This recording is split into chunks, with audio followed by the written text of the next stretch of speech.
లోక ఆశలో మనం ఏం చేయకూడదు, పడిపోకూడదు. లోక ఇచ్చలో మనం ఏం చేయకూడదు, పడిపోకూడదు. యోసేపు కూడా శరీర ఆశను చూపించి పోతీఫర్ భార్య ఆశను చూపించింది, కానీ యోసేపు శరీరాశలో పడలేదు, లోకాశలో పడలేదు, జీవపు డంబంలో యోసేపు పడలేదు. కానీ పాపం నుంచి యోసేపు ఏం చేశాడు, దూరంగా పారిపోయాడు. ఈ రోజు నీ దగ్గరికి పాపము చాలా అతి వేగంగా వస్తుంది. పాపం అతి వేగంగా నీ దగ్గరికి వచ్చి నిన్ను పాపం నిన్ను పడవేదని చూస్తుంది. కానీ ఈ రోజు నువ్వు పాపం నుంచి ఏం చేయాలి, దూరంగా పారిపోవాలి.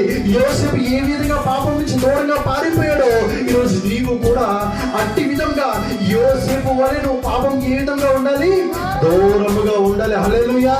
యోసేపు ఎప్పుడైతే ఆ పాపం నుంచి దూరంగా వెళ్ళిపోయాడో ఇంకా దేవునితో సంబంధము పెరిగిపోయింది. ఈరోజు నువ్వు అనుకోవచ్చు, నేను చిన్న స్థాయిలో ఉన్నాను. ఈరోజు నువ్వు అనుకోవచ్చు, ఈరోజు నన్ను అందరూ విడిచిపెట్టారని అనుకోవచ్చు. ఈరోజు నువ్వు అనుకోవచ్చు, నన్ను అందరూ దూరం పెట్టారని అనుకోవచ్చు.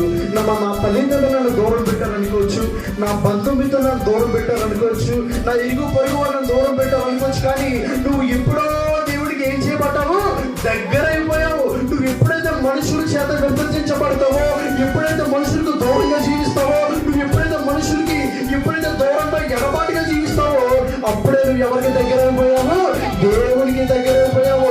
ఈ లోక మనుషులు నీకు కీడు చేయాలని చూస్తారు, అపాయం చేయాలని చూస్తారు, నీకు కీడు తలపెట్టాలని చూస్తారు. కానీ ఆ కీడునే దేవుడు నీకు మేలుగా చేయబోతున్నాడు.